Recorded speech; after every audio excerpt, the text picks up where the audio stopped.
musulmans ont commémoré la naissance du prophète Mahomet dans la nuit d'hier à aujourd'hui. Des messages de paix ont été délivrés par les imams lors de cette célébration.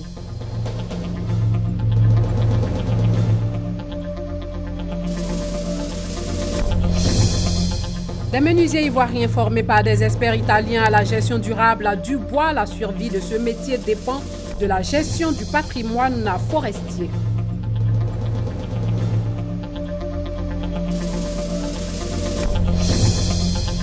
La CEDEAO se rendra demain à Banjul en Gambie pour convaincre Yahya Jammeh de quitter le pouvoir à la suite de sa défaite à l'élection présidentielle du 1er décembre dernier. Madame, Monsieur, bonsoir. La communauté musulmane a célébré aujourd'hui, c'est-à-dire dans la nuit d'hier à aujourd'hui, le Maouloud, l'anniversaire du prophète Mahomet, des fidèles qui ont passé toute la nuit à la mosquée pour rendre grâce à Dieu, suivant la commémoration de l'événement avec Malika Koulibaly.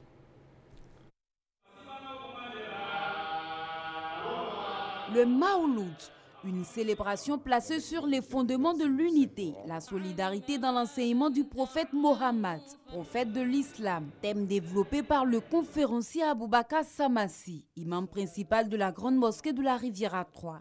La naissance du prophète est une occasion pour les musulmans de se rappeler l'histoire du prophète Mohammed, de mieux comprendre le Coran et de se rassembler autour des grands idéaux de l'islam. Mohammed sallallahu alayhi wa sallam, envoyé par le Créateur des cieux et de la terre comme miséricorde pour l'humanité tout entière, ainsi que le stipule le Saint-Coran, et je cite « Wa ma arsalnaka illa rahmatan lil alamin » Je n'étais envoyé, Mohammed, que par miséricorde pour l'univers. Fin de citation. Coran, sourate 21, verset 107.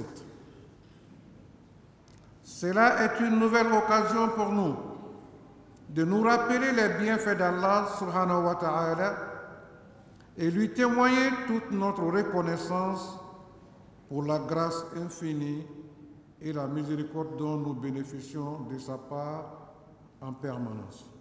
Représentant le chef de l'État Alassane Ouattara, le ministre d'État, ministre de l'Intérieur et de la Sécurité Ahmed Bakayoko s'est réjoui des actions menées par les guides religieux pour la paix en Côte d'Ivoire. L'islam est un acte de solidarité divin. Imaginez le monde, notre monde, le chaos, sans la contribution des religions, de la religion musulmane. Un seul instant, le désordre. Et je pense que Dieu lui-même, en nous donnant ce bien précieux qu'est l'islam, veut nous montrer à quel point il est solidaire de nous. Parce que si nous étions un monde de mécréants, imaginez le chaos, imaginez les divisions.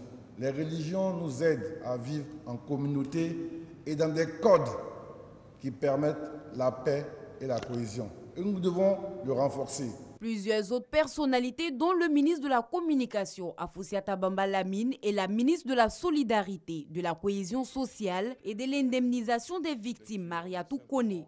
Notons que la nuit du Maouloud est pour les fidèles musulmans un moment de prière, mais surtout de partage. À Grand Bassam et Odiéné, le Maouloud a aussi été commémoré. Elle a été célébrée pour la première fois au Caire, en Égypte, c'est bon à savoir, presque 350 ans après le décès du prophète de l'islam. À la grande mosquée de Williamsville, les fidèles musulmans sont venus pour sacrifier à la tradition du Maouloud autour de l'imam Dambélé Amadou. À la mosquée principale de Grand Bassam, la nuit commémorant la naissance du prophète a été marquée par la présence du Premier ministre, Daniel Kablan-Duncan. Je voudrais vraiment remercier le cheikh et toute la communauté de la qualité de l'accueil, la fraternité de l'accueil et aussi la décision de nous aider. Le cheikh Afoko avait en des mains. À Abobo, au quartier Oufoué-Boigny, la communauté malienne a choisi ce moment pour prier, mais aussi pour partager un repas. Toujours à Abobo, à la mosquée Nour Moussa, on a eu droit à des prêches sur la valeur de la paix, comme l'a enseigné le prophète.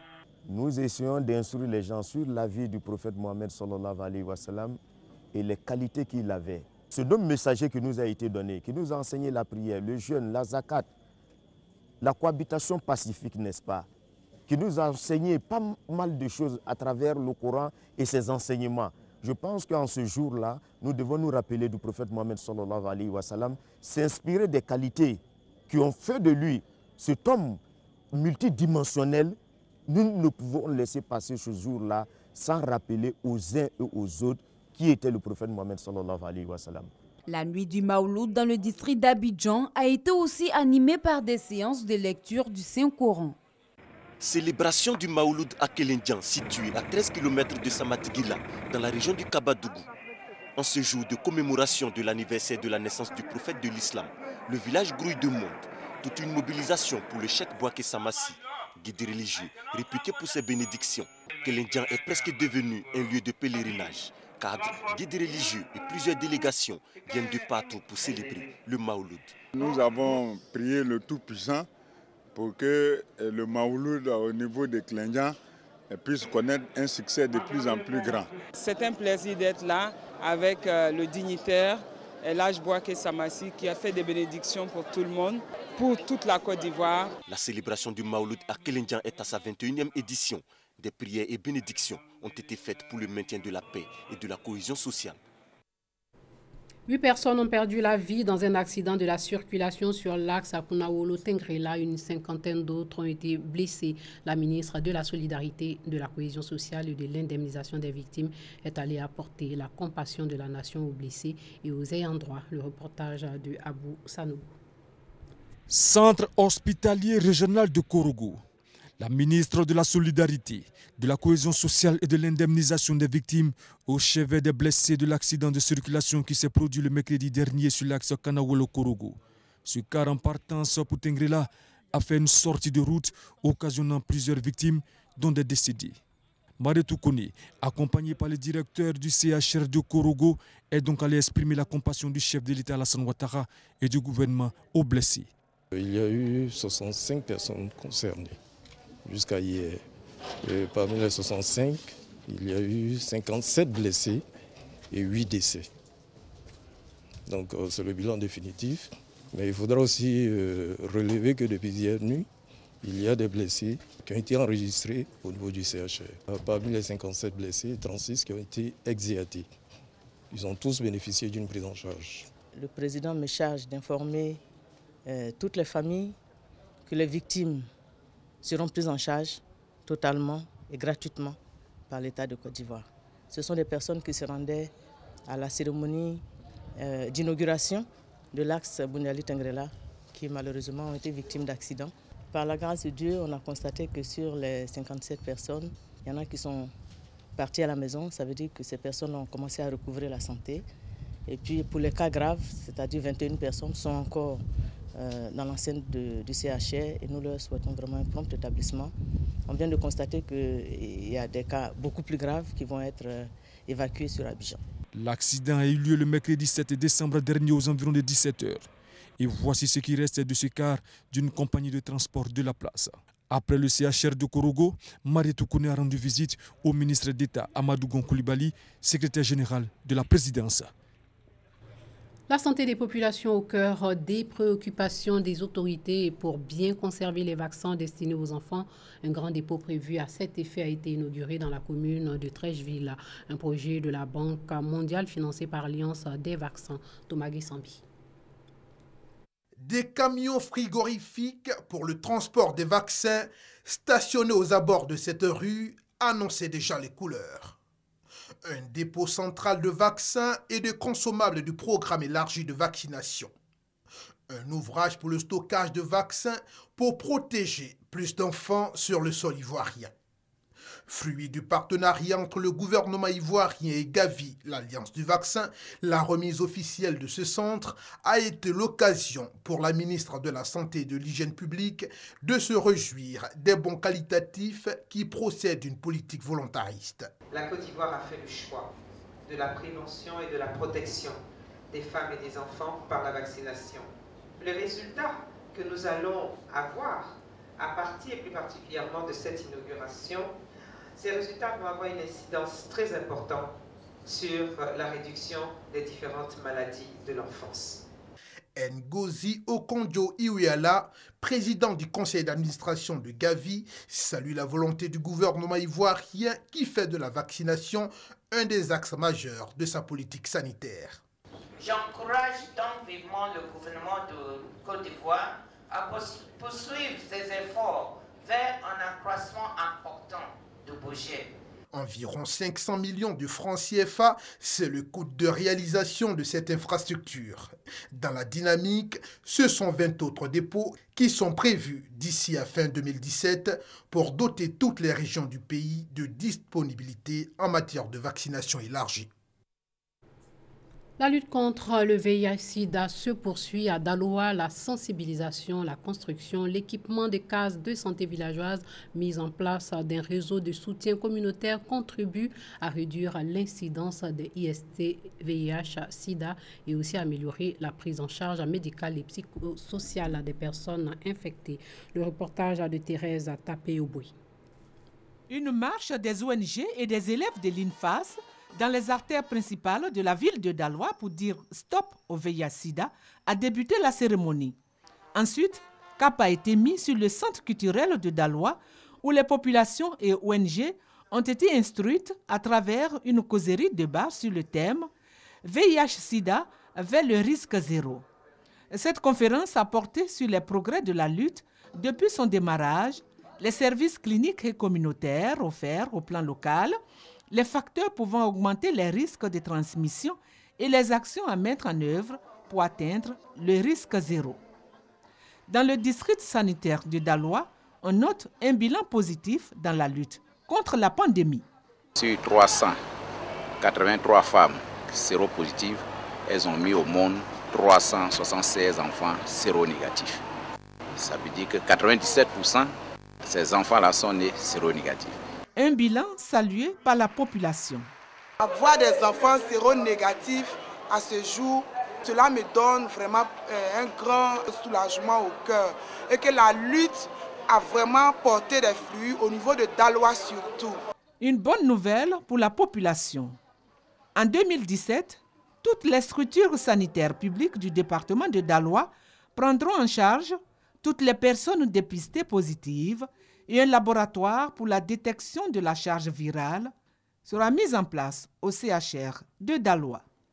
La secrétaire générale de préfecture, Sanogo Dao, a salué les efforts du district sanitaire de Daloa et souhaité que le taux de prévalence soit zéro VIH à l'avenir dans la région. Alakwadio Rémy met sa résidence à la disposition du préfet de la région de Beke. La résidence du ministre va faire office de préfecture du département de Bouaké, un geste qui lui a valu la reconnaissance de la population de Beke. Devoir de reconnaissance, sens élevé de la République, sentiment fort qui anime le ministre Allah en posant cet acte de cœur.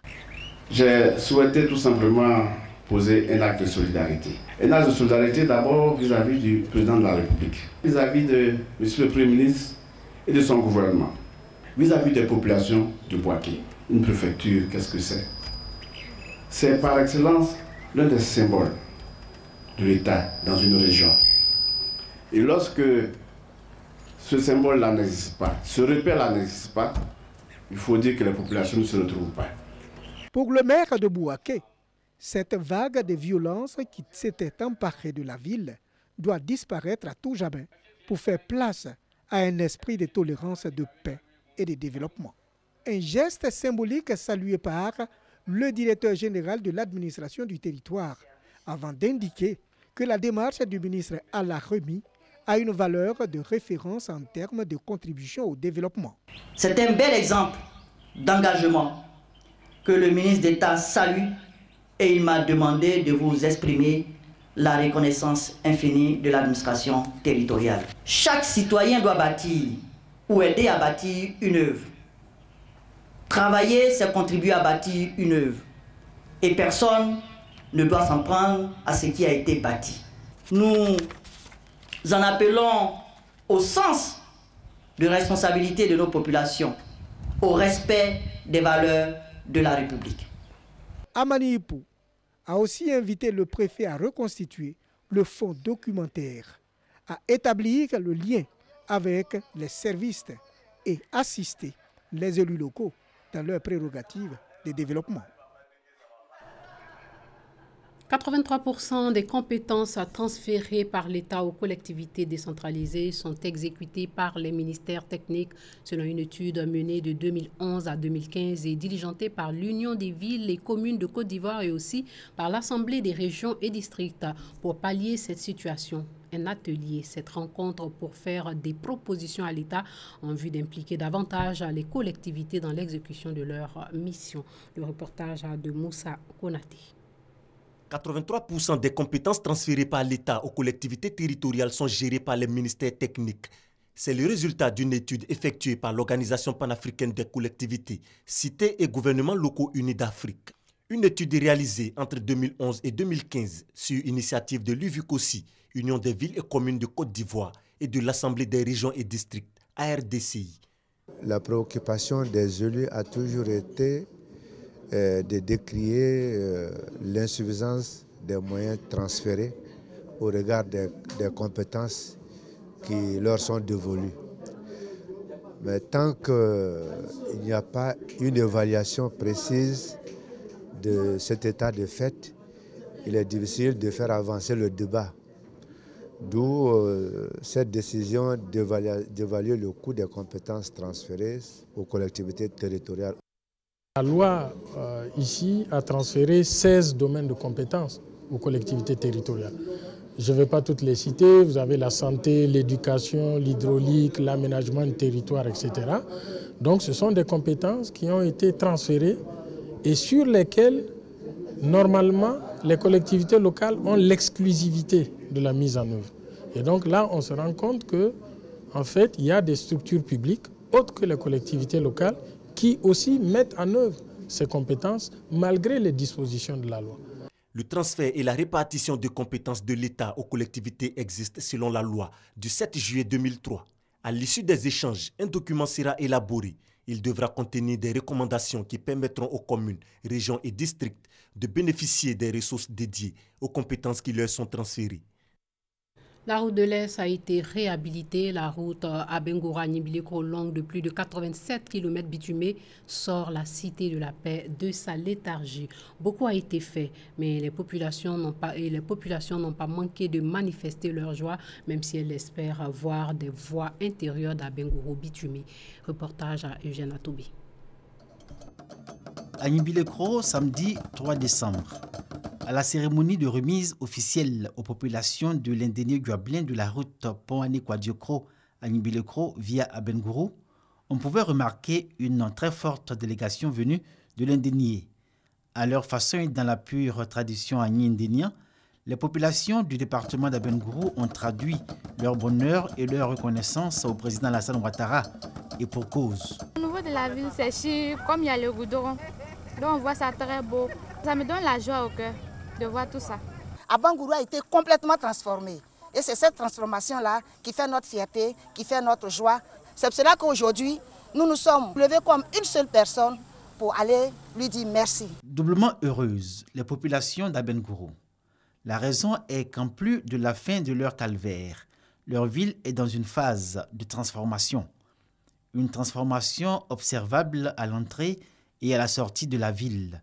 Une route rendue plus large avec 2 voies de part et d'autre, revêtue de bitume neuf avec panneaux de signalisation et bordée de réverbères. Un acquis considérable qui ajoute à la fierté des populations de la cité de l'Indénié. Aujourd'hui, Abengourou est une ville resplendissante.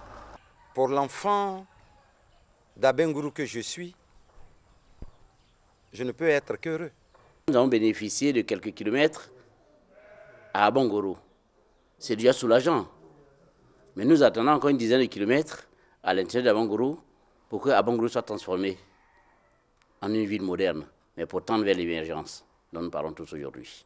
Pour tout Abengourou, l'embellissement des entrées et sorties de la ville préfigure la réponse du président Alassane Ouattara à leurs préoccupations et attentes, notamment la restauration des infrastructures urbaines, au nombre desquelles la voirie.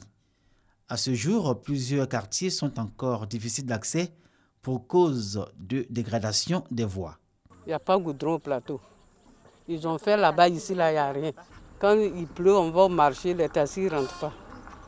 Donc, on charge bagage sur nos têtes pour venir ici. Donc, ça ne nous arrange pas. Il y a des quartiers qu'on ne peut pas rentrer. Vous voyez, c'est trop compliqué pour nous. Quartiers comme HKB, Cafétou, Relais, vraiment, c'est trop compliqué pour nous. Malgré la grogne des populations, Abengourou peut se targuer d'une avancée notable en matière de renforcement des routes urbaines.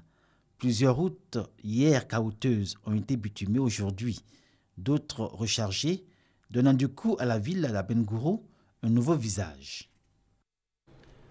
Environ 90% du bois en Côte d'Ivoire est exporté à l'étranger sous forme de matériaux pour plancher, de contreplaqué et de bûches en provenance de forêts plantées de teck, de cèdre notamment. L'exploitation massive du bois qui détruit la forêt, ce qui pourrait nuire à l'activité des menuisiers. Et pour rectifier le tir, des experts italiens sont en Côte d'Ivoire pour former ces menuisiers à la gestion durable du bois. Ami Sissoko était sur le site de regroupement des menuisiers, c'est dans la commune de Yopougon. La formation. Nouveau quartier, site du groupement des menuisiers de la commune de Yopougon. 103 ateliers, environ 300 menuisiers et 200 apprenants. Ici, le bois est taillé sous toutes les formes, à la main ou à la machine. Le plus souvent sur des machines non conformes aux normes internationales actuelles. Lorenzo, expert en menuiserie, en fait l'expérience. On a les problèmes techniques. Je lui ai montré nos machines. Il dit que vraiment ça c'est des machines que eux-mêmes, chez eux, ils mettent ça à la ferraille, ça ils n'utilisent même plus. Bon, donc il faut moderniser en quelque sorte le métier. Moderniser le métier, améliorer les compétences et aptitudes des menuisiers en Côte d'Ivoire, un défi pour l'ONG internationale AFSI. Pour le relever, 60 formateurs en menuiserie sont formés à Abidjan par des experts italiens. Une manière de sensibiliser les utilisateurs du bois sur les bonnes pratiques de gestion durable et les dangers de la destruction du couvert forestier ivoirien. Ces menuisiers-là ont besoin d'être sensibilisés sur l'optimisation du bois pour une utilisation beaucoup plus responsable pour arriver à une utilisation beaucoup plus réglementée et rationnelle du bois. Anche noi siamo partiti da queste basi. La façon de travail, c'est différent ici qu'en Italie, soit à cause des machines qui sont différentes. On a remarqué qu'en Côte d'Ivoire, la forêt est en train de disparaître. Donc il faut souligner l'importance de la forêt, soit pour l'oxygène, soit pour la santé, mais soit aussi pour le bois, qui est une matière première très importante pour la Côte d'Ivoire. 5 jours pour maîtriser la gestion des stocks et magasinage, les techniques de transformation du bois et la sécurité sur le lieu du travail. On ignorait qu'avec même les chutes de contreplaqué, nous pouvons fabriquer des outils de protection sur les machines. On les utilise pour d'autres choses. Souvent même, on vend aux femmes pour aller faire le feu. Le monsieur a dit qu'en travaillant, on doit avoir des blouses fermées. On doit être dans les soucis sécurisés. Fermer les oreilles pour ne pas contracter des maladies. La forêt, notre richesse commune. C'est ce concept qui guidera les actions de l'ONG AFSI sur toute l'étendue du territoire. Après Abidjan, prochaine étape, Bouaké. 800 personnes ont été formées dans le centre de formation professionnelle de Tabo. Des ex-réfugiés ont même pu être réinsérés dans le tissu socio-professionnel. Lors donc de la célébration de la journée de la réintégration à Tabo, le courage, la patience de ces personnes ont aussi été mis en avant. C'est en 2013 que le centre de formation professionnelle de Tabo a ouvert ses portes. Les apprenants sont majoritairement des ex-réfugiés de la crise post-électorale, retournés à Tabo dans le cadre de l'opération de rapatriement volontaire initiée par le Haut Commissariat des Nations Unies pour les réfugiés, HCR. La gestion de ce centre est assurée par l'Association de soutien à l'autopromotion sanitaire urbaine, ASAPSU. Le centre de formation forme à travers des modules de maçonnerie, menuiserie, ferronnerie, construction métallique, plomberie, informatique, couture, coiffure, alphabétisation, comptabilité simplifiée, gestion coopérative, électricité, bâtiment. La journée de la réintégration locale qui a eu pour cadre ce centre a donc été pour les intervenants de souligner le rôle social joué par ce centre de formation professionnelle de Tabou qui a formé à ce jour plus de 800 personnes. Ce centre facilite ainsi leur réintégration et leur réinsertion sociale. C'est un appui considérable pour les autorités dans leur politique de l'emploi jeune. Les apprenants, dont la formation de 9 mois est totalement prise en charge par le HCR, reçoivent à leur sortie des kits d'installation pour leur permettre d'exercer leur métier. Le centre de formation professionnelle de Tabou est également ouvert aux populations hautes et aux réfugiés libériens ayant choisi de rester à Tabou. Depuis la reprise du rapatriement volontaire des réfugiés ivoiriens du Libéria en décembre 2015, environ 8000 réfugiés ont regagné le département de Tabou. Certains ont repris le chemin des champs. D'autres, par contre, préfèrent le centre de formation professionnelle, seule structure de formation du département de Tabou. 800 personnes ont donc été formées dans le centre de formation professionnelle de Tabou. Ces personnes auront un métier mais peuvent être victimes d'accidents de travail. 5000 cas d'accidents de travail sont répertoriés chaque année selon la Caisse de sécurité sociale en Côte d'Ivoire, mais des actions sont menées pour prévenir les risques professionnels à l'origine de ces sinistres. Honorine Anigori. Nous souhaitons pour cette année 2016 et pour les années à venir que toutes les entreprises installent les comités pour le bien-être non seulement de l'employeur et puis des travailleurs, surtout pour leur santé et sécurité au travail. Face à cette situation, l'État de Côte d'Ivoire a rendu obligatoire la création du comité de santé et de sécurité au travail dans tout établissement ou entreprise employant habituellement plus de 50 salariés. L'objectif général est de promouvoir l'installation de ces comités dans la région de San Pedro. Après Abidjan et Yamoussoukro, San Pedro a bénéficié de cette initiative nationale. Les entreprises de la région, rattachées à l'agence de prévoyance sociale de la Caisse nationale de prévoyance sociale de cette localité, dont l'objectif de travailleurs est supérieur à 50, sont concernées par cette opération. Elles sont au nombre de 48 et 18 d'entre elles ont créé leur comité. Parmi les 18 créés, seulement 4 fonctionnent. Pour marquer le départ de cette campagne d'installation de ces comités, une cérémonie de lancement officielle a été organisée récemment avec pour thème central l'Alliance des acteurs contre les risques professionnels. Cette cérémonie de lancement officielle a été marquée par une conférence animée par un expert en sécurité et santé au travail. La culture, un secteur pourvoyeur d'emplois et rentable, c'est la démonstration qui a été faite au cours d'une rencontre à Grand-Bassam. La convention 2005 était aussi à l'ordre du jour. Une convention qui prône la protection et la promotion de la diversité des expressions culturelles. Isayo Pargasoro Kone. Une rencontre à Grand-Bassam entre les professionnels du secteur de la culture sur la Convention de 2005. Cette convention prône la protection et la promotion de la diversité des expressions culturelles. Cette plateforme souhaitée par l'UNESCO vise à instruire les professionnels de la culture sur cette convention et à démontrer que la culture est un secteur rentable. Lorsqu'un investissement d'$1 est fait en matière de culture, c'est que cela rapporte plus de $10. Et donc, il y a un ensemble d'éléments qui sont aujourd'hui concrets et tangibles, qui démontrent qu'un appui apporté à la culture, le retour sur investissement est énorme pour un pays. Cette convention a la particularité d'être transversale. Elle recoupe toutes les autres conventions que l'UNESCO a déjà adoptées et en même temps, elle met un accent sur le développement économique par la culture. Au cours de cette rencontre, il est question d'encourager l'esprit de créativité des acteurs culturels. Cet atelier, qui prend fin ce jeudi à Grand-Bassam, enregistre la participation de la Côte d'Ivoire, de la Guinée et du Togo. Des chefs d'État d'Afrique de l'Ouest conduits par la présidente libérienne Ellen Johnson Sirleaf se rendront demain en Gambie pour demander à Yahya Jammeh de quitter le pouvoir. La délégation conduite par Sirleaf en qualité de présidente en exercice de la communauté économique des États de l'Afrique de l'Ouest va comprendre ses homologues nigérians, sierra-léonais et ghanéens. Sachez que dans un brusque revirement, Yahya Jammeh, qui le 2 décembre avait pourtant reconnu sa défaite face au candidat de l'opposition Adama Barrow, est revenu sur cette décision.